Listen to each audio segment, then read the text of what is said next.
All right, folks, welcome in to Pickaxe and Roll, brought to you by our good friends over at Superbook Sports. I'm your host, Ryan Blackburn, at NBA Blackburn on Twitter. We are excited. We're here with Mile High Sports in conjunction with Swipa Cam, and I am excited on this episode, Swipa. I didn't get to catch the game last night, but I'm sure everybody else did. I'm sure everybody else was having a grand old time, and I know that Nuggets fans are vibing just like Cam is. It's good stuff, man. How are you on this fine Sunday afternoon? Well, got a chance to watch who I think the two best players in the NBA, the battle of the Giants, the battle of the best, battle of the bigs. And we got a chance to see the Denver Nuggets, number one seed in the West. All the noise and all the clamoring about the Denver Nuggets dropping from the number one seed in the West to the number one seed in the West. And Giannis Antetokounmpo and the Milwaukee Bucks, who had won 24 of the last 27 games prior to coming into Denver last night. And we got a great, great game for Denver Nuggets fans and maybe a message for the NBA at large that you best not miss if you come for us.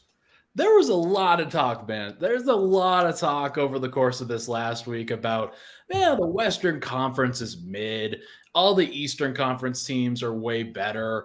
All the top three East teams would be the favorites coming out of the West. And lo and behold, the Milwaukee Bucks, they played on the second night of a back-to-back. We'll get into that just a little bit, but they didn't have to go hard against Utah. They're up 30 at halftime. It was definitely, I think Giannis played 25 minutes and they were pretty easy 25. So anybody like Giannis should have been perfectly conditioned, perfectly fine to be able to handle this kind of pressure. Chris Middleton didn't play in that game.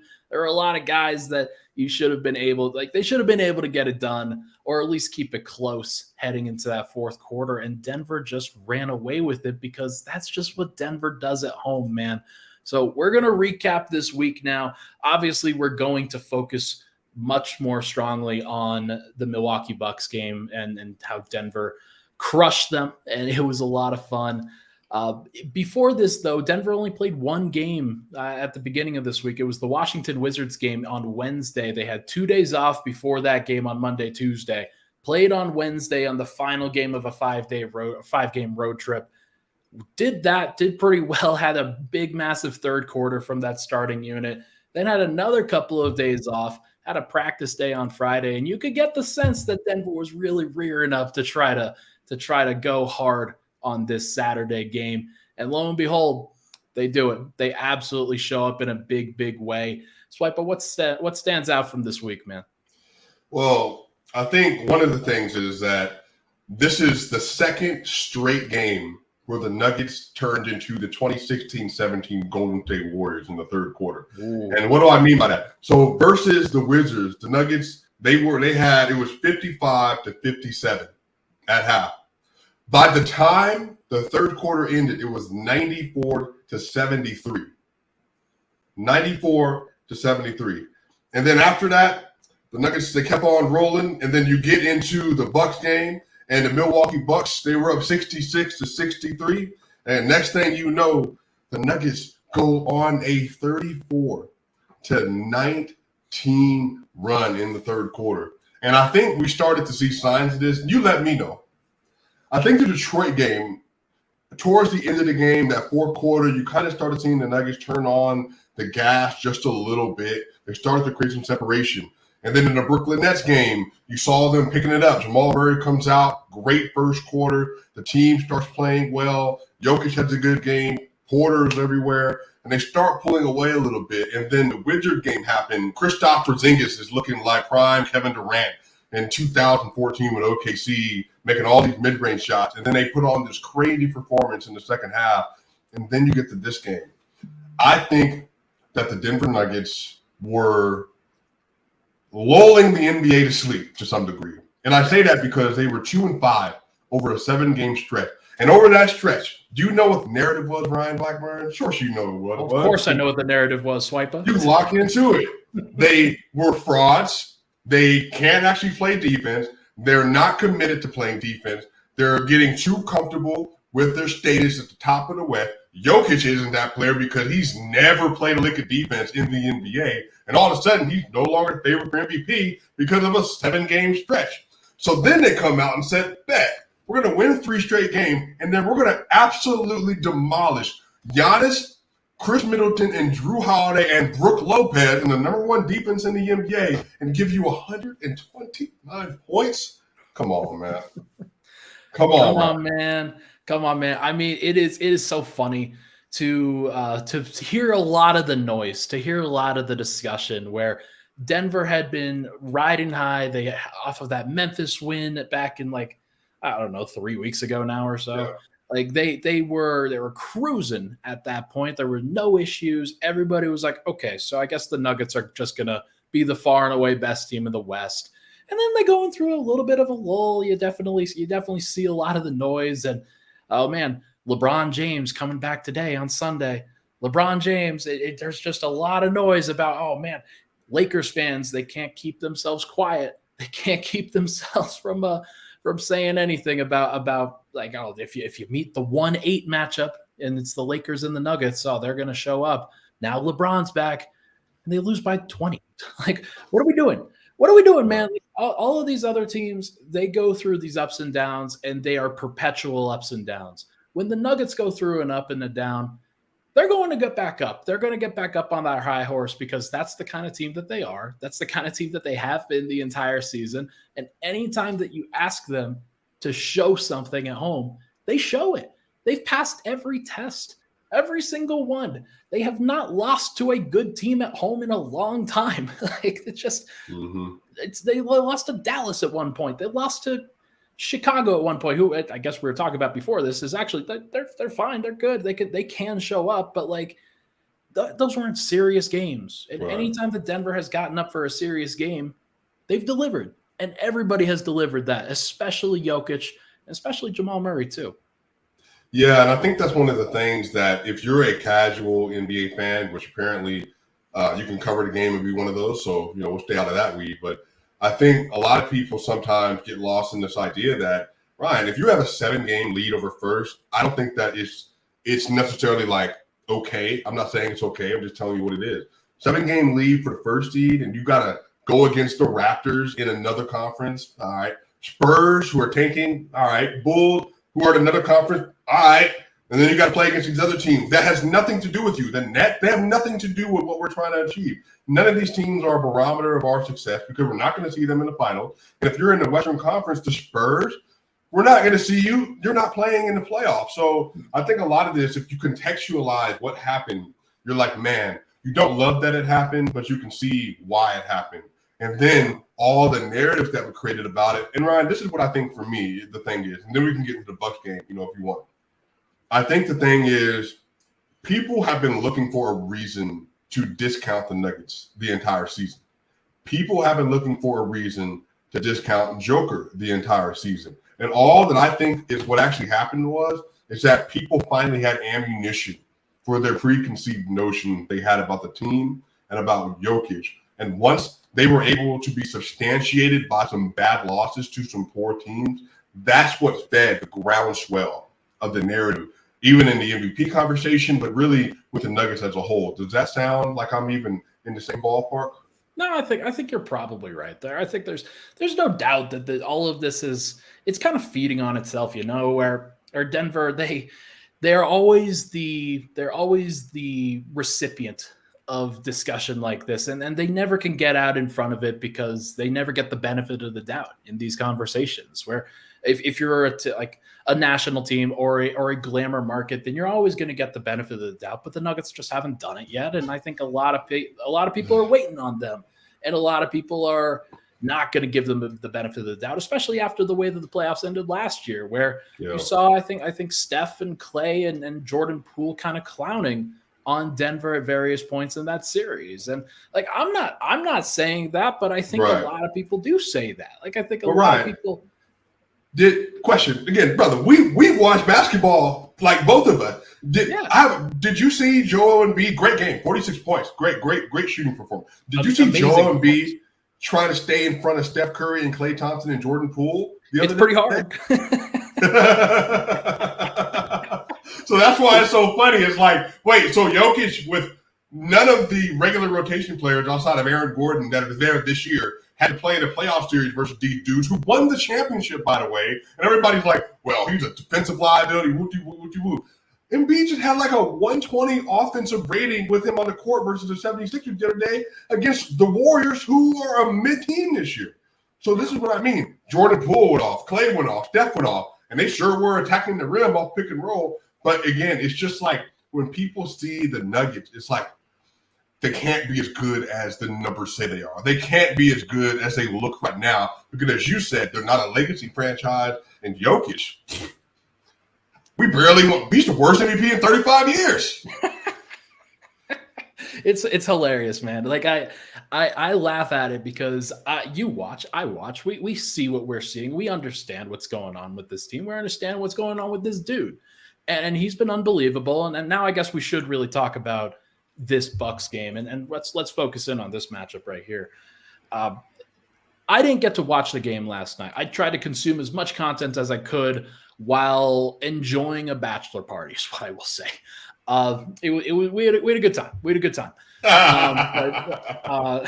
We need video evidence. Lips are sealed. But no, we are. I was following along as closely as I possibly could without being able to watch. So I want to get your lowdown on this. I saw the box scores. I saw the highlights. I got the feelings. I listened to various shows. I want to get your opinion on this matchup last night and why it was so definitive by the end. Yeah, that's a good question. So for context, I want to be fair to Bucks fans. They did play in Utah the night before, but also to be fair, they basically didn't have to play a basketball game after the first half because they were up so demonstrably. And then I think Giannis played 24 minutes, I want to say. So it's not like they had a crazy load. Chris Middleton also did not play that game. They rested him to play versus Denver, which goes to show you how they were approaching the game. That's true.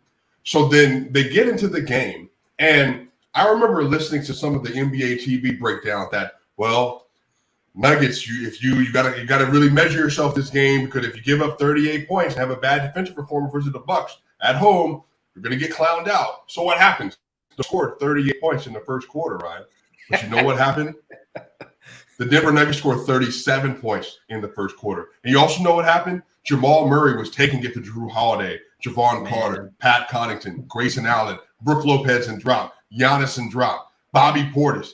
All of them were getting that work. And Jamal Murray had 20 points. You also know what happened? They ran a stagger screen basically and set Jokic off that little baseline, that first opening possession they like to run. Jokic got it on that left wing, right over Brook, midi, and it was like, man, there's something in the air. I feel like this man's about to try to make a point today. And boy, did he ever. Jokic went at Brook Lopez on 3 consecutive possessions. Bucket, bucket, bucket. And I'm telling you, Brook Lopez, he was holding on for dear life. He was trying to wrap Jokic as he was going up. And again, it was good defense. But Jokic was hitting these crazy underneath little George Gervin, Iceman finger rolls off the backboard, hook shots. Jokic was a man on a mission. And really, you just saw that in the first half, granted, Giannis had 24 points. I think he had 5 dunks in the first half, and I think he basically had 9 or 10 of his shots were inside of the paint. So the first half defense wasn't great for everyone. But again, if you look on social media at the time, it's like, oh, the Bucks are getting to the rim at will. I'm like, wait a minute. The Bucks have the number 1 defense in the NBA with 2 DPOY candidates, and they got up 63 points in the first half. But again, it just goes to show you how the story is told, right? So what happens then? So Shane Young, who is a great content creator, he's a great writer. I love his stuff. You know, he mentioned something about the Denver Nuggets and them letting them get to the rim. And I said to him right then and there, watch the second half. Because the Nuggets, against teams they don't play against a lot, they'll make some of these little second half adjustments. Right. Well, let me tell you, they didn't just build a wall. These dudes put up a city versus Giannis. And they basically said, Giannis, you are not getting to the rim the rest of the game. And everybody else will have to beat up and contest the three-pointers the rest of the game. And exactly what happened? The Nuggets scored 34 points in the third quarter, and it held the Milwaukee Bucks to 19 points. And again, Zeke Naji, Jeff Green got in the game. Jokic was in there, and they were just literally putting their arms out wide, staying in front of Giannis, daring him to shoot three-point shot. And you know what's funny? If people don't watch Jokic and Giannis often, then you don't get to see what it looks like when they defend each other. Now, you saw during the World Cup qualifier last year, similar thing. Giannis got isolated on the Jokic, I think, on 3 separate possessions. And I think he missed all 3 of those shots, or he got stymied when Jokic was standing in front of him. Because, you know, Giannis likes to do that, like, little dip, and then he'll just and try to get to the rim contact and get up for a dunk or for a lay. But because Jokic is bigger than him, literally, he ran into Jokic. It was like he got stopped so badly, it stopped him in his track. And he had to try to find a way to pivot and throw it out. And people are probably saying, like, Swipa, are you gassing it a little bit? No, because he shot 2 of 8 in the second half. 2 of 8. And Aaron Gordon, by the way, who didn't have a good first half, was a wall by himself in the second half. Oh, and by the way, Michael Porter Jr., cool 3 of 6 from 3 for 19 points. Took Joe Ingles to the basket as well. Jokic, that's cool, 31, 11 assists, and 6 rebounds yesterday. Was doing whatever he wanted on the court, playmaking out of this world. Jamal Murray, a cool 26 points. I think he had 1, 2, 3, 4, 5, 6, 7, 8, not assists last night. Playmaking great. He was shooting 5 of 10. Ryan, did you know he shot 5 of 10 from the 3-point line yesterday? And they kept naring him. They kept naring him. And he was just like, all right, boom, boom, boom, step back. Yank. So it was a great collective performance. The Denver Nuggets, who don't play defense, by the way, Jokic, who doesn't play defense, by the way, did you know that they gave up 40 points in the second half? It's crazy. Crazy. I thought they couldn't do it. Yeah, somehow, some way, like the Nuggets, I think one of the things that I've learned about them over the course of this season is that when the defense needs to turn up in a crucial situation, they will. And that crucial situation just happened to be the entire second half of this last game. They knew that they needed to go for a full 24. They didn't really go for the first 24, but the second 24, they were able to lock in, absolutely playing great. And it was really cool to see, man. It was really cool to see them react to that moment in that way and not shy away from it. I think Jamal kind of setting the tone in the first quarter, Joker setting the tone in the first and second quarter. Those guys showing up in that moment, I feel like it gave a lot of confidence to the rest of the team. Because when you get on a roll and you stay in the game and you take the opponent's best punch and you're only down 3 at half, that's when Denver's at their best. That's when they know, okay, you guys were hitting a lot of shots on us. Cool. That's great. You got around us a couple times on the baseline, in drives, whatever. But Denver knows how to lock in. They know how to become the best version of themselves this year. And that's something that's really stood out over the course of this entire season, especially when Denver's been in these crucial situations. They know what they have to do. And it's just a different feeling than it has been in any of the previous years. Ron, can I ask you a question? Of course. So the 2020 playoff versus the Los Angeles Lakers, would you say that the Denver Nuggets got, besides the whistle stuff, do you think they got a little bit out physical in that series? Yeah, I'd say so. I think the Joker wasn't at his best physically. I think that Paul Millsap got pushed around a little bit by AD. I think that Jeremy Grant was pretty small going up against LeBron James. Right. So you know what's funny is that there's like sometimes this misnomer about the Nuggets that they're not a physical team because of that series. But the Bucks, which I would say it might be the most physical team in basketball. Yeah. The Memphis Grizzlies, I would say, might be the second most physical team in basketball. Yeah. Miami Heat, I would say, maybe a top 5 most physical team in basketball. But have you noticed that when those teams try to get physical with the Nuggets, what ends up happening is the Nuggets will flip the script, become the aggressor, and they literally start to pick you apart. The Memphis Grizzlies twice have not scored over 100 points versus the Nuggets in Denver. The Milwaukee Bucks were held to 40 points in the second half. And remember the first time they played, I think the Bucks scored, do you remember the score? I think it was like 104 to 96 or something like that. Like it wasn't even like a crazy win. Yeah. The Nuggets didn't have Jokic, KCP, MPJ, or Jamal. And they still held them to a pretty low standard. So, and then the Heat, they beat the Heat twice. And I think a lot of this comes down to, man, people are trying to assert their dominance versus the Nuggets. And that's actually the opposite of what you want to do with them, I think, on a defensive strategy. Because I think the more physical you get with them, then the more Jokic, Murray, they're going to start to maneuver you to get out of position. And they're going to start to kill you when you overhelp or when you overcommit. And that's when Porter out of nowhere is hitting three-pointers. That's when KCP out of nowhere is hitting those mid-range shots. So I felt some of that in the first half. And in the third quarter, and I think this is what did it, Brook Lopez was getting super physical. Yeah. Got 4 fouls. Then he was on the sideline. He's complaining to the referee, gets a technical. Bobby Portis tried to get physical, and he hit Jokic in the face with his hand. And I think he was trying to get some momentum going, and so he wanted to get a rise out of Jokic because he started talking to him. And Jokic literally just walked away from him. And I think a lot of people, you don't realize how physically dominant this team is until you get into the arena with them. Yeah. It's one of those things where I love that they can win games in different ways. And one of the things that you forget is that they've had to play so much finesse ball over the course of these last couple of years, trying to keep up with teams like Utah, Portland, Phoenix, Golden State, all of these guards, all of these quick hitting actions, these perimeter based actions. Denver's had to play with speed, but it's not actually their strength. Their strength is that they've got the best front court in the NBA. Full stop. It's the best. You've got the MVP, you've got Michael Porter, you've got Aaron Gordon. And when those three guys are in sync the way that they were last game, like they're an unstoppable trio in my mind. And it's really cool to see them be able to attack that team in different ways.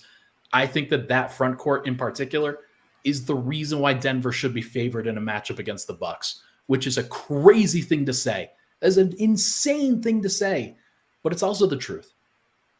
By the way, to that point, Porter, your front court that you're referencing, Porter shot 7 of 12 yesterday, 3 of 6 from 3. Aaron Gordon yesterday shot 4 of 9 from the field yesterday. Jokic shot 10 of 20. So you had 50%, you had roughly about 63, 64% from Porter, and then you had from Aaron Gordon, you had almost 50% as well. And then again on, 4 of 9 from the field. So they were getting to their spots and they were hitting their shots. And so I think to this point, again, I just think that the playoff this year is going to be really telling. The Nuggets have to do it. But I think what people are going to find out is the reason they're so good in the clutch is because they are going to be more dominant than you are, more nights than not. And so what does dominance look like? Well, again, the reason they have the number one defense in the clutch is because you're not just going to get where you want to go.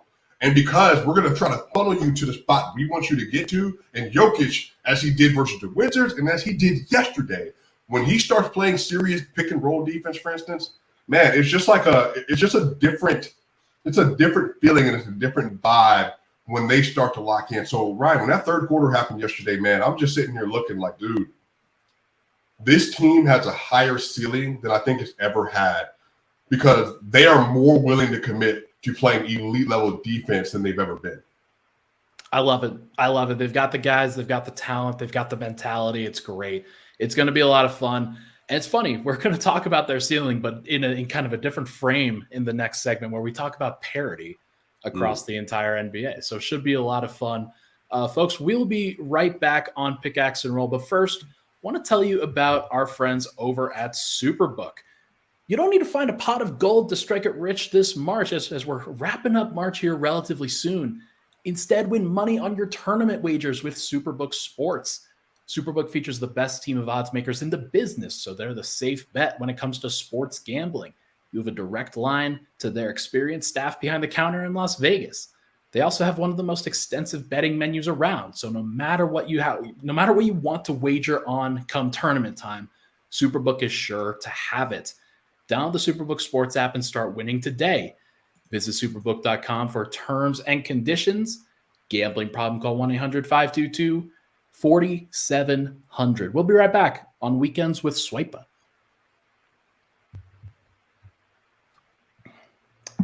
And we're back. Pickaxe and Roll, Ryan Blackburn here. Thank you so much, everybody, for tuning in. Joined by Swipa Cam, the magnificent, amazing Swipa Cam, who does great work on the post games on his YouTube channel. This is being simulcast to his YouTube channel if you're watching on his, or if you're watching on MHS. Make sure to like, comment, and subscribe to each of those YouTube channels if you possibly can. We're doing great work. Gonna get this all ironed out before the playoffs start, man. And it's just a couple weeks away now. It's just a couple weeks away. I am rearing for it. It is gonna be amazing. Really, really excited for this entire run that Denver's about to go on. It should be a lot of fun. But now we got to talk about parity. Now we got to talk about what I think is a very interesting topic now. Everybody's talking about the West as if it's trash. Everybody's talking about the East as if it's superior. They've got 3 teams in that conference with superior net ratings. But I'm not sure if it's actually superior. I'm not sure what to make of it. I don't think that there are any super dominant teams in the NBA this year. I feel like this is as open of a league as we have ever had before, where you can have teams like the Milwaukee Bucks who rattle off, how many wins did they win in a row? Like 15? And they come into Denver and they show their flaws. They show that sometimes they can't shoot. Sometimes when their defense gets broken, it gets broken. And I think you see that with a team like the Nuggets, where sometimes they can't defend some of these perimeter-based attacks. You'll see it with the Sixers, where they couldn't really defend the Golden State Warriors, where, hey, lo and behold, perimeter-based attack, as we mentioned. But there's a lot of teams that have weaknesses up and down their rosters that can't play certain styles. And it really is a styles make fights kind of league right now. And I just wanted to get your opinion on it. Why do you think this is happening right now? Why do you think the league has sort of flattened out, where it used to be a super team league where all of these guys are just playing together, and now it just doesn't seem like that's the case anymore? Yeah, I think the thing is that the reason why people think there is so much parity is because the people at the top, in the West at least, they just haven't been there. They're not a legacy team, or they don't have a champion. The Nuggets have never had a champion, and they are not champions, and Jokic isn't a champion. That's the only reason why people think it's wide open. The core hasn't won. The King, they're not champions. They don't have players that have won, and neither do the Memphis Grizzlies. So I think the reason people think this is because until you do it, you're just a really, really good team. And I think the Warriors, the Lakers, the Clippers, they all have players, and the Suns now, one player, Kevin Durant, they all have players that have won championships and then been to the finals or won finals MVP. So I think that's why even now people are like, man, well, the Lakers could beat the Nuggets. The Suns could beat the Nuggets. This team could beat the Nuggets. The Clippers could still beat the Nuggets. Kawhi Leonard has 2 finals MVPs. And so I think that's why people are communicating about the parity. And again, we're going to be honest with each other. I think some of it is true about the Nuggets defense. We'll talk about here in a minute how good they've been. But I think real concerns are, can Jokic stay up on defensively in the playoffs when he's getting attacked relentlessly on pick and roll? They can't rim protect at a high level, so can they keep you out of the paint? Those things are real, but a lot of that is also based on old information. Update your resume, new information. The Nuggets actually have been very good defensively, and Jokic just had spurts of being very good defensively. He's been a positive defender all year. So a lot of this comes down to, until the prototype for Jokic, which means the best offensive center ever, arguably, maybe one of the 5 or 6 best offensive players ever, who is at the center position, who's not a defensive machine, that player has never won a championship.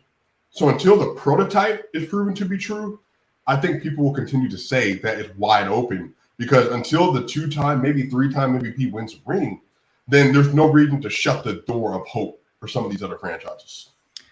I've heard the comparison made before that this is kind of like the 2014-2015 season, where after LeBron James goes back to Cleveland, things are a little bit weird. They take a little bit of time in Cleveland to get it up and running, and ultimately do make the finals in that season, though they, like, based off of the actual way that they played that year, they probably shouldn't have. And then in the Western Conference, you had a lot of different teams that were very good, that obviously still very capable, in the Spurs, and who had just won the title the previous year. You had the Thunder, but though they were dealing with injury issues like a lot of teams are currently. And then you had the Golden State Warriors, who not a lot of people really thought about that much. And they got a coach in Steve Kerr who really changed the game for them. They had some development from their team internally, and ultimately figured some things out about themselves and made a couple smart moves. And suddenly they were an elite team, and they like their point differential and their like actual win profile and things like that are way stronger than anything like what we see currently in the Western Conference and Eastern Conference right now. But to me, that still feels like a lot of people were hesitant to pick them, even when they had showed that they were that good, even when they showed that they were still very capable, because they just hadn't done it yet. And until you do it, until you figure out those ups and downs, which I think Denver has, if we're being honest, I think they've gone through the ups and downs of this, and they know what to do going forward in order to make themselves the best team that they can. I think that Denver is still the most likely team to come out of the Western Conference because they've gone through that profile, and they're also kind of flying under the radar still because of all this national discussion, and because even though like they haven't done it yet, technically, they're still the team that's clearly the best setup to do it outside of maybe the Phoenix Suns. Right. Yeah. And so I think a lot of this comes down to the last 2 years plaguing the Nuggets, unfortunately, the sweep versus the Suns in the second round, and then the 5-game series versus the Warriors. And again, it's unfair because I think Jokic gets his examination because, he's up for winning 3 straight MVPs. And so when people are examining from a bird's eye view, but really, they're looking very closely at one series, they see that he's getting exposed in pick and roll versus the Warriors. And I've said this so many times, Brian, like bigs get exposed versus elite guards. But the difference is that Embiid, his counterpart in the East, they just don't have the guards to be able to go at him on a consistent basis. And also he's a better defender. We know that. Yeah. But I think a lot of this is until the Nuggets are able to go into a playoff series with all eyes on them, and they're playing against one of these teams, again, like the Suns, like sometimes the Lakers, but like one of these Clipper teams or the Warrior teams, if they go into a series and they, again, right, you tell me if I'm tripping because I'm not putting this out there, but there's parts of me, Ryan, that feel like the Nuggets are going to be even more dominant than I think the most hopeful people may realize. And I'm saying this to say that we're used to the Nuggets going 7 games with that core all the time. But Ryan, I think there's a possibility where they're playing at home and they're just so good and they're getting one of those road wins. There are some series, even against some of these teams that people might pick to be in the same category, where they could literally maybe win these series in 4 or 5 games. But again, that's your ceiling. I'm not saying that's going to happen, but it feels like that is a possibility for them. It's definitely a possibility. It's definitely one of those things where it will a lot of times be matchup based. It will a lot of times be, hey, if you have a good matchup going into something like this, and I'm going to use the Lakers as an example. The Lakers and the Bucks are actually kind of similar in terms of how they are built. Not a ton of shooting, lots of like rangy athletic defenders. You've got a guy in LeBron James that likes to go get downhill a little bit, but a little bit more finesse than somebody like a Giannis. And Anthony Davis is kind of a blend between Giannis and Brook Lopez. I'd probably call him that. A physical team, a team that wants to beat you up, the team that wants to get to the free throw line, to get on the offensive glass, things like that. Denver, they weren't ready to deal with that physicality before back in the 2020 bubble. Now I think they clearly are. I think there's no doubt in my mind that they have the bodies, the physicality to be able to get through something like that. Now, whether they actually do or not, that remains to be seen. We're just going to have to play that by ear. But I think that's one where a lot of people would think, hey, 6 or 7 game series based off of the talent. It may not be. It may be the 4 or 5 game series like you're talking about. It could be, if it's the Oklahoma City Thunder, it may be a 4 or 5 game series because they just don't have anybody to stop Joker. And it could be that for a lot of different matchups that Denver faces in the first round. Now, second round, I got nothing for you, because I do think that if it is against the Suns or against maybe not the Clippers, but if it's against the Suns or the Warriors, I feel like that thing is going at least 6, just because they're going to get hot, and there are going to be times where Denver just doesn't have an answer from a defensive standpoint. But that's where we're talking about. Even if you have the best player in the series, this parity is still going to even things out by a long shot. Mm-hmm. Yeah, I'm just really curious. I think because part of me, like, if I'm evaluating the Nuggets, I'm just like, man, but actually, while you were talking, because you talked about that stretch the Bucks went on, I think they won 16 straight, because they won 24 the last 28. The Nuggets had that stretch during that Memphis series, that Memphis game and the Celtics series, they went 19-3. Yeah. And they were obliterating people. And it's because defensively, they were just like an immovable object. So is there a possibility in a 16-game playoff sample size that the Nuggets just basically become a buzzsaw, and they also have the best player, they also have the best two-man game, they also have the best shooting, and they also are the most physical team? Because that's who they are. That's their profile. Right. They're the Bucks with not as high of a defensive ceiling, but a way higher offensive ceiling. So what does that look like when you get in the playoff series? And are you able to utilize all of that for your advantage? And I'm not going to lie to you. I love the idea of having 4 defenders around Murray or Jokic with the second unit. I like the idea in a playoff setting because I think, as you saw yesterday, I saw you post that clip from, I think CT, can't remember his name, on CT. CT on Twitter. Great follow, by the way. He talked about the stagger strings that are all the way at the top of the key. I mean, there's going to be some stuff that Malone and them are going to throw at defenses that I think is going to really cause them some problems. So, we'll see how it goes. But I think it's definitely a lot of parity. But I think that the Nuggets, they should have the expectation of making it to the finals. Not to mention, I don't think that this is one of those discussions that doesn't really happen nationally. But everybody talks about Denver's bench being crap. Everybody talks about how Denver doesn't really have that many answers when Jokic goes off the floor. Well, the great thing about the playoffs is that's not going to happen as often. Right. He's just going to be out there, or they're going to stagger a little bit more. It's just not going to be as prevalent of an issue as I think a lot of people are thinking. And Denver will try to play 9. They'll try to play as many guys as they possibly can and keep everybody fresh for what's supposed to be about 2 months if they can go the distance. But I do think in general that the parity conversation it's good for the NBA because it gives a lot of fans hope. It gives a lot of fan bases and teams hope that they can get through it. But there's going to be a ton of disappointment when this thing goes chalk, basically, and you've got the 1, 2, 3, and 4 seeds in each of the conferences that still advance to the second round.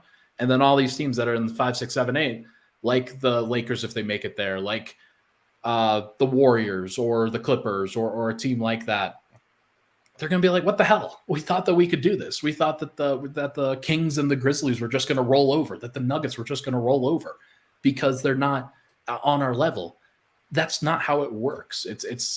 There might be one upset, but I can't imagine there's going to be more than that because the regular season does matter in building habits for these things and getting home court advantage and things like that. It's hard to do it otherwise. Yeah, and I think that's a thing that's a little frustrating for me sometimes. And I've been thinking about this over the last week.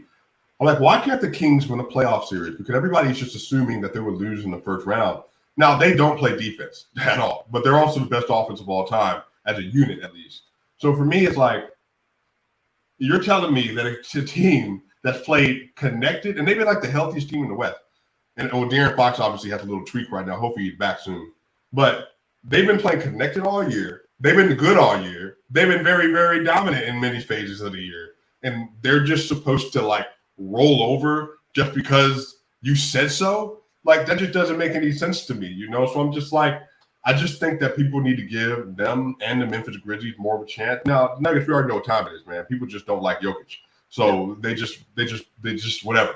So I think that you're right. I think there's a real possibility that, look, Warriors, you make the fourth seed, Suns, you make the 4th seed. That might be it, because if it's Suns, Warriors, and 4-5, that might literally be your top 4 teams are crossing over. I love it. I want that series to happen because I think it would just be epic. And if you get, like, how funny would it be if Denver gets into like a 5-game series with whoever is in the 8th seed, and then whoever they have to face in the 4-5 has to come out of a 7-game series that's epic and full of narratives and just distractions and all of that stuff. So that would be good for Denver, just from a selfish perspective. Real quick before we hit another break here, How many teams do you think can win a championship this year? Like, is that an unfair question, given that we talked about parity? Because I don't think that the number is as large as a lot of people think that it is. Like, I've heard people say, oh, yeah, I think 6 or 7 or 8 teams could get out of the Western Conference this year. That's, first of all, cap. But second of all, it is like, I just can't imagine that anything like that could happen for any of these teams. Yeah. I think there's 3 in the East. I can make a case for any one of those teams. I think Embiid and Harden, that 2-man game is just unbelievable, especially when they're both healthy. Giannis has I went through this the other day. They will be able to play Drew Holiday, Grayson Allen, Chris Middleton, Giannis Antetokounmpo, Brook Lopez, Javon Carter, Joe Ingles, Pat Connaughton, Bobby Portis, Jay Crowder. And then if they want, Goran Dragic. So, like, their roster is loaded. And then with the Celtics, I mean, they have 9 players that legit could start at any point in time. Plus, they have 2 star-level players in Tatum and in Brown. So, I think they have 3 clear. I think the West is a little more difficult because I think you could make an argument for the Suns and the Warriors. And if you really want to, like, push your luck, maybe the Clippers. But I think it's more than likely going to be Suns, Warriors, and Nuggets. So I think there's probably 6 teams, I would say, that have like the most legitimate chances. Yeah, it's probably 6. Of course, you didn't put the Kings and the Grizzlies in there. I did not. Man. I think they're very good. I do, but I don't know if they're sealing their half-court offense for the Memphis Grizzlies and the defense. They don't. The difference is when people have the conversation about the Nuggets have a defensive personnel you can put together. The Kings do not. Like, it's Sabonis, Barnes, Keegan Murray, and Herter and De'Aaron Fox. That's it. They're not defenders. They don't have anybody that you can look like Aaron Gordon or KCP or anything like that. I just don't think they have the defensive system. Yeah, I'm with you. I believe me. I'm just giving you shit. Yeah. Like, it's a tough one because I think everybody wants, like, you want to be able to extend that opportunity to everybody. Hey, you could win a championship this year. You could win a championship this year. Yeah. But you got to have at least a top 10 player. And I know the Nuggets and the Sixers and the Bucks and the Celtics. Well, I guess maybe the Celtics. And so, sorry, that'll make its way back to Boston. And then the Suns, of course, with Kevin Durant, they will definitely all have top 10 guys. Yeah. And the Warriors will have a top 10 guy as well. Beyond that, it's hard. It is just really, really difficult to find the consistency and the profile that you're looking for from a contender. But I think that those 6 teams are probably the ones. The Warriors, to me, are the one, like, can they win a road game? Like, just win a road game, a serious road game at one point against a team that isn't having a breakdown like the Dallas Mavericks are. Like, that game didn't count. That was dumb. There's nothing there that you can really take from that. Like, it should not be this difficult for the Golden State Warriors to get a win that actually matters on the road, and yet they haven't all year. Yeah, I think that's one of the things. Their best road win, I'm trying to even rack my brain. I couldn't even remember who it was. It may be Memphis. I don't know if they beat Memphis in Memphis, though. They just beat the Rockets, and like that was like a celebratory thing. I think they have 8 road wins this year, and they just haven't beaten anybody of significance like in a convincing way. And they're around. They're like 500 with Steph too. So like it's not like this is like a non-Steph thing, you know. So I just think, man, like I'm giving credence and I'm giving credit to their big 3 by saying they have a chance. But just based on paper, if you just took this last 8 years out of it, then well, no, we would all say no. I'm with you. All right. Well, tell you what, let's take another break. When we come back, we are going to get into this Nuggets versus Sixers matchup, as well as our takes from the future and everything that goes with it. But first, we've got a special message from Mile High Sports. Now that March Madness is finally here, the energy in the office has been absolutely electric. I mean, what could be better? You got brackets, you got bets, you got last-minute shots, Cinderella stories. March has everything. But for every big moment during March, there's always the opposite. And here at Mile High Sports, we're not exempt from feeling the pressure. Yeah, I got to do the show with Danny Williams today. Cody, the talent, always needs his day off every now and again, so I'm doing it with that, has-been wannabe. So it's been interesting, man. It's been interesting. All right, boys, it's almost time to put a bow on the show. 30 seconds. All right, Jabroni, you ready to finish this? Let's do it. Let's finish strong. I gotta go. I gotta finish this show. All right, I'll call you back. Bye. Oh, man, let's get this over with. I am ready to go home. Oh, man, hurry. We're running out of time. Timeout. We're out of timeouts, dude. We're out of timeouts. What do you mean? Oh, this is just like Chris Webber. I guess it's true. Nobody's safe in March. Not even the greats. That's a T. Technical foul. It's a basketball play. What are you talking about? You know what? Technical foul again, you're gone. See ya. Every team, every day. This is Mile High Sports. All right, we're back. Thank you so much, everybody, for tuning in. That was a special commercial that was produced by our good fellas at Mile High Sports. Michael Ferrero, our producer, who is currently producing this particular show, the star of that particular one. Actually, well, Anil had some big moments there, but had to show that one off. That was pretty fun. All right, Swipa, let us now get back to this. Let's preview this Nuggets versus Sixers game on Monday. I am very curious to see what happens in this one. The Sixers are not playing their best basketball right now. That is pretty funny when it comes to MVP narratives. We won't get into all those yet. I'm sure there will be plenty of time to have that particular discussion if the game goes positively for Denver. But I wanted to get into this game because, look, Denver, they passed their test against the Milwaukee Bucks, but it doesn't mean a ton unless they can then deliver this other win in a tough situation like this one, where you've got a team that's rolling or not rolling because they haven't been playing their best basketball. But if James Harden does play, if Joel Embiid does play, and if the Sixers take it seriously, which I think they probably will, but I mean, they may still, like, it would be hilarious if Joel Embiid rests, that's for sure. But Right. If they do play and you get a solid matchup between two juggernauts in these two conferences, then I think this is going to have another effect as this Bucks game did, and in basically shaping a lot of narratives on players, teams, coaches, conferences, a lot of different things. Like I think that this should be a pretty fun one for sure. Yeah, it's going to be great. You know, I hope Harden plays. That way we can make sure there's no Harden didn't play little narrative thing out there. Their offense has been bad without Harden. I don't know if you know this, but they are 1-3 in their last 4 games, and they've lost 2 straight. So if the 76ers lose again, but here's the thing. They don't necessarily need to make the 2nd seed. And they're also ahead in the, I think, 2.5 game lead on the 4th seed. They really don't have a lot of incentive to win this game other than one in this one personal battle. But outside of that, there's a real opportunity for the Denver Nuggets to add to that losing streak, to give them their 3rd straight loss and their 4th loss in their last 5 games.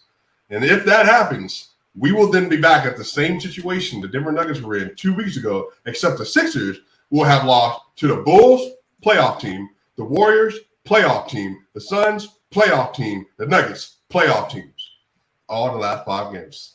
So, man, Denver, they are 1 game up right now on the Philadelphia 76ers. If they win this next game, they'll be 2 games up. And you start to get into that little conversation of like, all right, Embiid got a game in Philly. He got a massive performance, and maybe he still has another massive performance in Denver. And we will. I mean, honestly, it's probably going to happen because he is a dominant force, very, very good. I had a column on Friday about the MVP race and everything that's kind of going into it right now with the big men conversation and things like that, which I implore everybody to read if you haven't. But that's on milehighsports.com, by the way. But I do think that Denver, they have an opportunity here to do what the Sixers did to them back on January 28th, where they surprised them. They play a little bit of possum. They play possum for a little bit in the first half. Maybe they play their vanilla coverage. Maybe it works. Maybe it doesn't. But if the Sixers kind of go with the same stuff that they did, where they're having PJ Tucker guard Nikola Jokić, they are having Joel Embiid roam off of Aaron Gordon, you got to imagine that the Nuggets are going to be more prepared for that this time around, and will probably have their own tricks when it comes to different matchups, different schemes, different plays heading into this particular game. Yeah. This is a little bit of a danger zone game, I think, for the Sixers. And the reason why is because I actually do think the Nuggets are a little I think they're a little bothered by the things that have happened recently. And I think they're paying attention to a lot of noise. Even Coach Michael Malone's comments about the MVP conversation and the toxicity and stuff. Everybody knows what's happening. All of these players, but Jokic, are on social media. They all know what's happening. They all know the odds. And honestly, Jokic may not care as much as some other players do, but I'm sure he cares. And I'm sure that there are Nuggets players that care an awful lot. So if you're telling me you have a chance to put down the number 1 seed in the East and the number 3 seed in the East all at home, and you beat the Celtics by double, by the way, you could get the Thanos collection here, Ryan. They beat the Celtics by, I think, 11, I think, or 12. I think it was 123 to 111. They beat the Bucks by 23 at home. And now you have a chance to get a double-digit lead, another double-digit win with a top 3 seed in the East. So think about then if you play them in the finals and they know they came to your house, took a double-digit loss. I think that all that stuff is in there, man. So I think that the Nuggets are going to take this game serious because they should have won that last game. They were up 15 with 2 minutes left, and they played maybe the worst 2-minute stretch in the NBA this year. They gave up a 12-0 run to close the third quarter. So I think they're going to come out with probably very aggressive to start this game. We're going to have to hope. Going to have to hope on that front because I do think that Denver wants this one. I do think that they, for both narrative reasons and also standing reasons and also just like general respect, that I think this team is now like they're kind of coming out of their shell a little bit when it comes to, hey, like we're going to stay under the radar for as often as we can. Not going to draw any attention to ourselves. Not going to do anything like that. This last losing streak, I think, really hit a little bit where they're like, okay, now we got to get out of this. We have to dig ourselves out. We got to show both ourselves and to the rest of the world that we are capable of getting this done. And I think that they've done that over the course of these last few games. I think that they've really broken out of what they needed to, had some dominant performances in there. And you add this one to the list if it were to happen, and suddenly you've beaten pretty much every top 5 team in the league. And you feel pretty good about it going into basically any series where they've beaten the Celtics, they've beaten the Bucks, they've beaten the Sixers, they've beaten the Suns, they've beaten the Grizzlies, they've beaten the Kings. Like they've won games against all those teams if they're able to get this one out. So you have to defend home court, you have to run, you have to do everything you need to do in order to get this dub. But I do think that the Nuggets will bring the energy in this one, and I think that they'll bring a similar intensity to what they had this last game. To your point, with Jokic in the lineup, they are 1-0 versus the Bucks with Jokic in the lineup. They're 0-1 versus the 76ers, but they're 1-0. They're 1-1 versus the Celtics with Jokic in the lineup. They're 2-0 versus the Cleveland Cavaliers with Jokic in the lineup. And then in Memphis, they're 2-1 versus Memphis with Jokic in the lineup. They're 1-1 versus the Kings with Jokic in the lineup. And then 4 would be the Suns. I think they're 2-0 versus the Suns, if I remember. I think that's 9-4, if I'm counting right. So they're with the 2-0 with the Suns? Yeah. And then they're 2-0 versus the Warriors as well. 11-4. It's pretty good. That's a pretty good record against really good teams. You know, I was talking about this on radio with Sandy Clough and Sean Drotar here locally on MHS Radio. And they were saying, hey, they don't, like, I think Sandy pointed out that they have a really strong record against the top teams of the West. And I'm like, that's because they kind of mess around and they don't necessarily take it as seriously against the middle to bottom teams in the West, like that middle tier where they know that they don't have to prove anything against that group. And I think that they've risen to the occasion against the teams that they feel they need to prove something against. And for these other teams, they don't need to give them the time of day. And that's fine. That's how a champion should really carry themselves, is you don't look down at the plebs at your feet. Like that's like the Nuggets are not going to deal with the plebs at their feet. Yeah, and I think one of the funny things is not to harp on the Lakers too much, but Lakers fans always say, well, you know, they're 2-2 and they're 2-1 with LeBron in the lineup versus the Nuggets and all this other stuff. I'm like, y'all, that was like December. Like that was like before even the Memphis game. They were a completely different team. Now, again, they made additions. I don't want to downplay that. But if the Nuggets have been working with the same roster and they've just gotten better as the season's gone on, and they've gotten healthier as the season's gone on, yeah, man, I just think the Nuggets, by the time they get to the playoffs, man, if everything is kind of falling in line, and again, they have the 76ers, I think they'd have the Warriors next, and then the Suns. And then after that, I think they have another good team that they're playing right after that. And then they got the Kings. And so, I mean, there really is some momentum they could build going to the playoffs. There's no doubt. And one of the things that I think we should probably look to, just actually before we get to that, Nuggets versus Sixers tomorrow. Do you have any takes? Do you have any predictions for that one? I know that we did takes from the future. We'll get to that in just a little bit here, but yeah, I think the world needs a prediction from you, Swipa, on this game. Right.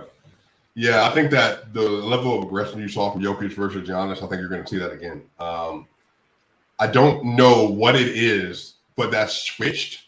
But I do think something has switched, at least in the meantime, for Jokic. He's averaging almost 30 points a game, 12 rebounds, and 9 assists, I think, in his last 8 games. And he's shooting bonkers as well. So I think Jokic is going to take anywhere from 4 to 5 threes tomorrow as well. That'd be fantastic. That would be wonderful. He needs to, like, that's when he shows that he's really locked in, is when he's rebounding at a high clip and when he's taking threes with confidence, just knowing that he has to deliver on those. So I think he's going to do it. I mentioned in I'll bring it up in takes from the future, but that's going to be a fun one. This is going to be a fun game. This is going to be a really fun environment, and hopefully we can talk about MVP narrative shifting in the next episode that we're doing next weekend. It should be good.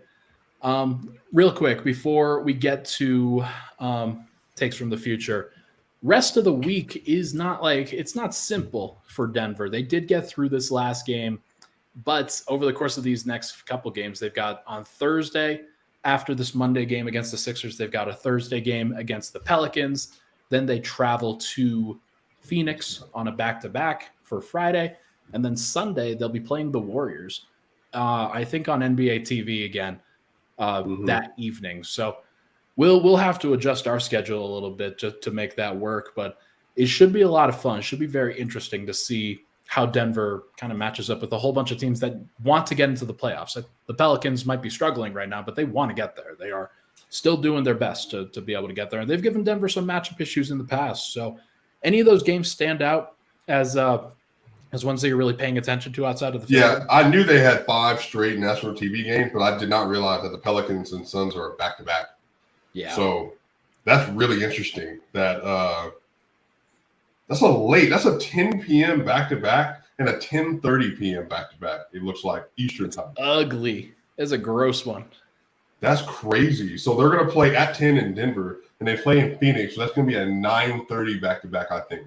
So, yeah, that's going to be interesting. I'll be really curious to see if everybody I think everybody will play. I'll be curious, how they play that back-to-back. I don't know. I think it's going to be interesting to see whether they actually play all of their guys in that one, because as we're going to talk about this, non-Nuggets game of the week is T-Wolves at Suns, Wednesday, March 29th. It's the game that the Suns play right before they play Denver.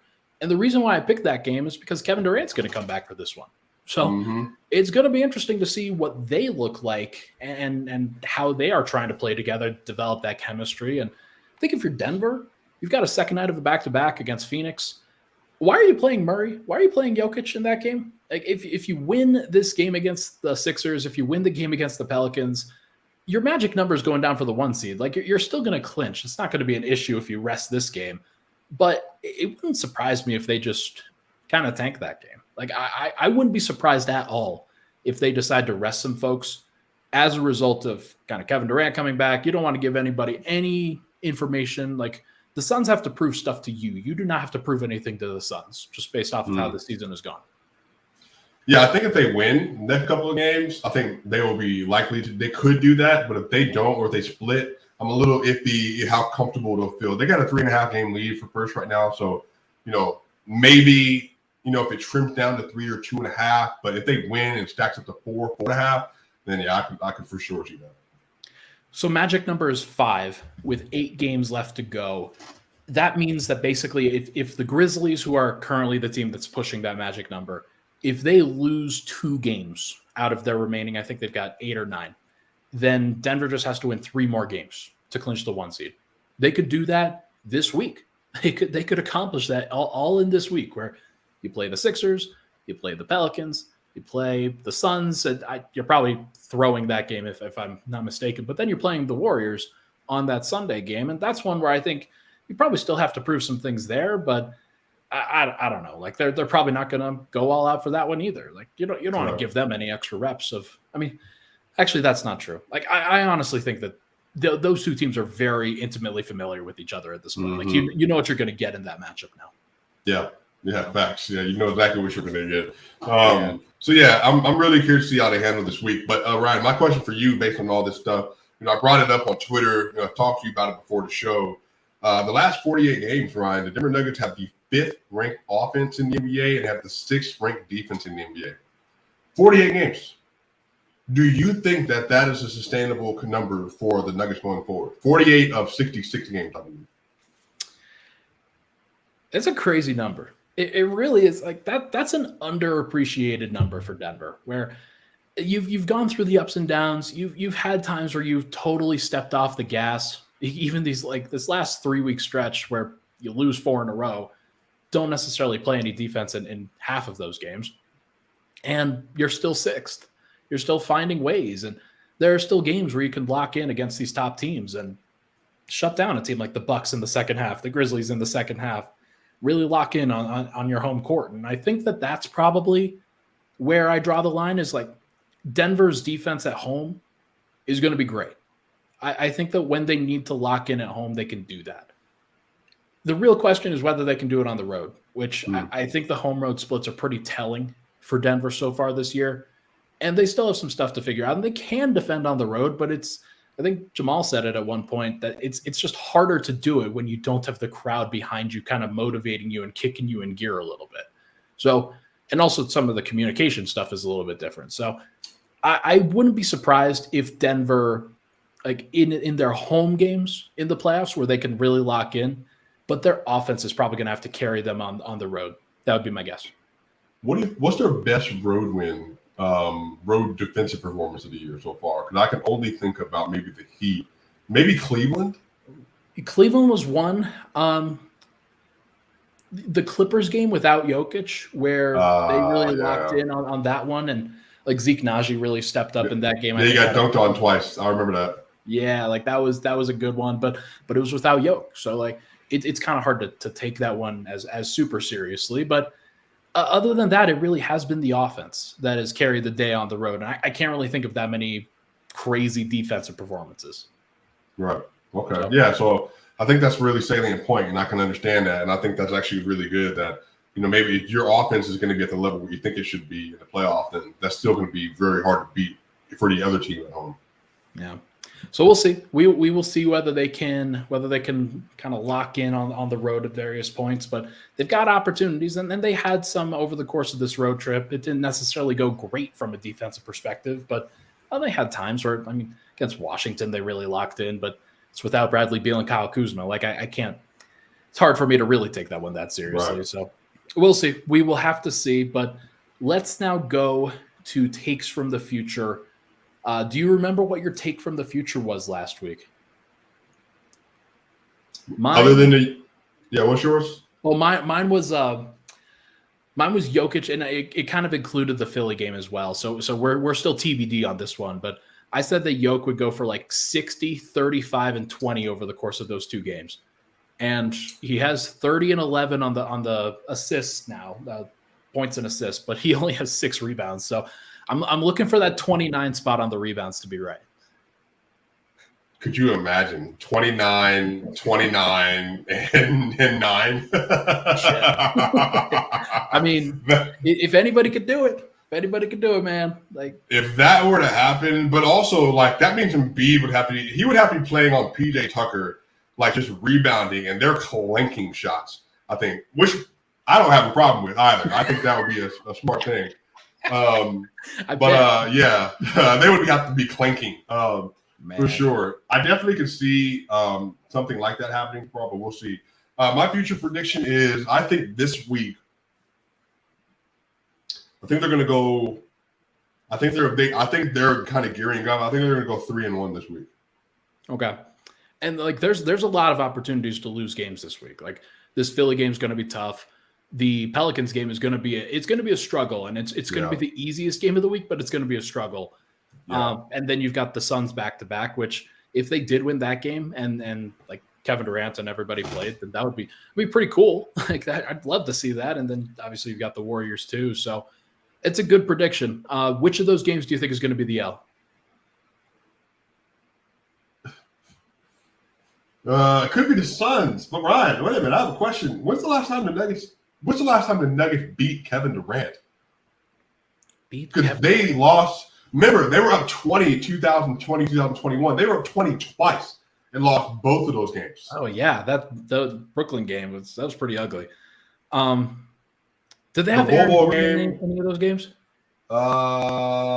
Did Aaron play them last year? Did they play the Nets with them on the court last year? I don't think so. I don't think that they faced them. I'm genuinely like trying to think in my head because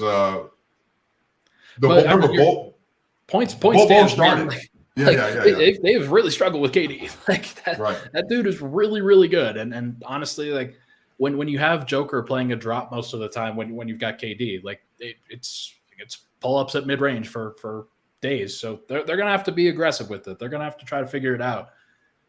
That deflection defense is gonna have to be really good for Joker, I think, in that game. Right. Yeah. So we'll see. I think my prediction will be that Jokic reclaims the top odds. That was the dumbest. I'm telling you, man. That was the dumbest thing, bro. I was so just watching this happen. I'm just like, that's so dumb. Like, Jokic had a 35, 20, and 11 game in that period. He had a 37, 11, and 11 game. He loses 4 straight games in the odds shift for betting. Yet MVP tracker, the EPM, all of it is still like, it's Jokic clearly. And then the narrative's like, oh, this and that. But again, I'm telling you, Ryan, if Embiid loses tomorrow, that's going to be 4 losses in the last 5 games and 3 straight losses, and then getting beat in Denver. Yeah, oh, man, like it's over. Like it's over if that. It has to be over if that happens.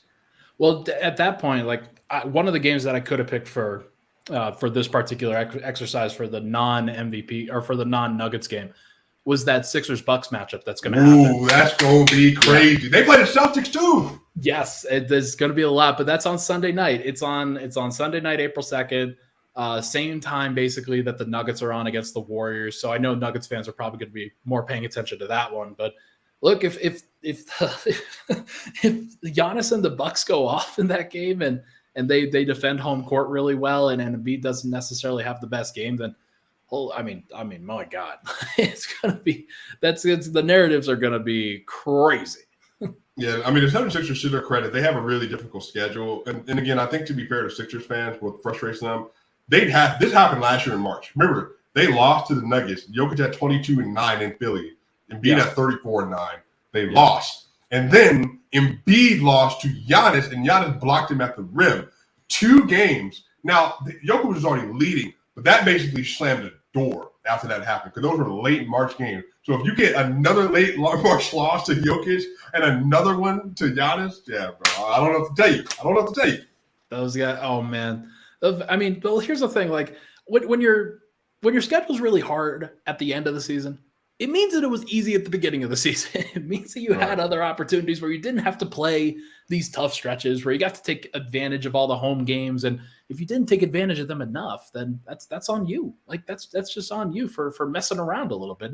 And Denver's messed around too, but they're still up on the Sixers right now. That'll change if the Sixers win. They'll be tied, and actually Sixers will have a tiebreaker over them because they swept them. So it will be interesting. But I do think that, man, this is going to be a good week. I feel good about this week, man. I think that this is going to be a crazy fun week for Nuggets fans as Nikola Jokić, Jamal Murray, Michael Porter Jr., Aaron Gordon, everybody on the team, as they start to really lock in on the playoffs, as they start to really prepare themselves for what's to come. And this is one of the last major tests this week. It's one of the last major tests that they have to go through, because if they get through this, I mean, there's no they're going to be great. They're going to clinch the 1 seed, then they're going to rest. It's going to be amazing. Yeah, I think that would do a lot for their team confidence if they're able to rattle off wins this week versus all these really good teams. You'll have the Bucks, the 76ers, and then the Suns, and then the Warriors. And if you're able to do that, I think that will bode really well for them from a mentality standpoint going into the playoffs. I love it. I love it. This is going to be fun. Swipa, you've been fantastic on this episode, my friend. Michael, can you hit that outro music for us? That, folks, is going to do it for this particular episode of Weekends with Swipa. Make sure to follow Cam at SwipaCam. Make sure to follow me at NBA Blackburn on Twitter. Make sure to give likes and subscribe to each of the YouTube channels as we continue to grow this podcast, as we continue to grow the program. It's been a lot of fun so far. We're just getting started, man. It's going to be going for months now. But we are going to have so much fun as this team continues to prove everybody wrong. They're going to do it. It's going to be great. I'm looking forward to it, my friend. Swipe, got any final thoughts? Hey, Lord willing, everybody stay healthy, and let's keep it moving. I love it.